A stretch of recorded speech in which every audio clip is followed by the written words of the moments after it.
കാസർഗോഡ് രാജ്മോഹൻ ഉണ്ണിത്താനെതിരെ കോൺഗ്രസ് പ്രവർത്തകരുടെ പ്രകടനം. പുറത്താക്കിയ നേതാക്കൾക്ക് പിന്തുണയുമായാണ് പ്രകടനം നടന്നത്. പെരിയയിലാണ് കോൺഗ്രസ് പ്രവർത്തകർ പ്രകടനം നടത്തിയത്. സിജു കണ്ണൻ ചേരുകയാണ് വിവരങ്ങൾ നൽകാൻ. സിജു, പ്രതീക്ഷിച്ചതുപോലെ തന്നെ വലിയ പ്രതിഷേധത്തിലേക്ക്, പരസ്പരമുള്ള ഏറ്റുമുട്ടൽ എന്നുവരെ വിശേഷിപ്പിക്കാവുന്ന സാഹചര്യത്തിലേക്ക് കാര്യങ്ങൾ മാറുകയാണ്. അസിത, KPCC സെക്രട്ടറി ബാലകൃഷ്ണൻ പെരിയ ഉൾപ്പെടെയുള്ള 4 കോൺഗ്രസ് നേതാക്കളെ പുറത്താക്കിയതിനെതിരെ വലിയ പ്രതിഷേധമാണ് ജില്ലയിൽ വരുന്നത്. ഇപ്പോൾ പെരിയയിൽ കോൺഗ്രസ് പ്രവർത്തകർ പ്രകടനം നടത്തിയിരിക്കുകയാണ്. പന്തംകൊളുത്തി പ്രകടനമാണ് നടത്തിയത്. യൂത്ത് കോൺഗ്രസ് പ്രവർത്തകരുടെ നേതൃത്വത്തിലാണ് പന്തംകൊളുത്തി പ്രകടനം നടത്തിയത്. പാർട്ടിയെ വളർത്താനായി പ്രവർത്തിച്ച നേതാക്കന്മാരെ പുറത്താക്കിയ നടപടിക്കെതിരെ ശക്തമായ പ്രതിഷേധമുയർന്നു തുടങ്ങിയ മുദ്രാവാക്യം ഉയർത്തിക്കൊണ്ടാണ് കോൺഗ്രസ് നേതൃത്വത്തിനെതിരെയും ഉണ്ണിത്താനെതിരെയും മുദ്രാവാക്യങ്ങൾ ഉയർത്തിക്കൊണ്ട് പെരിയ ടൗണിൽ കോൺഗ്രസ് പ്രവർത്തകർ പ്രതിഷേധ പ്രകടനം നടത്തിയിരിക്കുന്നത്. വരും ദിവസങ്ങളിൽ കാസർഗോഡ് ജില്ലയിലെ പ്രതിഷേധം വളരെ ശക്തമാകുമെന്ന് തന്നെയാണ് സൂചന.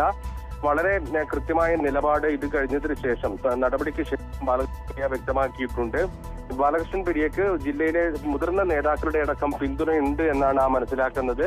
രാജ്മോഹൻ ഉണ്ണിത്താൻ നേരത്തെ കാസർഗോഡ് പാർട്ടി പിടിച്ചെടുക്കാനുള്ള നീക്കം നടത്തുന്നതിനെതിരെ വലിയ പ്രതിഷേധം പല നേതാക്കളുടെ ഭാഗത്തു നിന്നും ഉയർന്നു വന്നിരുന്നു. അതിനുശേഷം തിരഞ്ഞെടുപ്പിന് ശേഷമാണ് പരസ്യമായ ഒരു പ്രതിഷേധം എന്ന നിലയിൽ ബാലകൃഷ്ണൻ പെരിയ ഫേസ്ബുക്ക് ഉൾപ്പെടെ.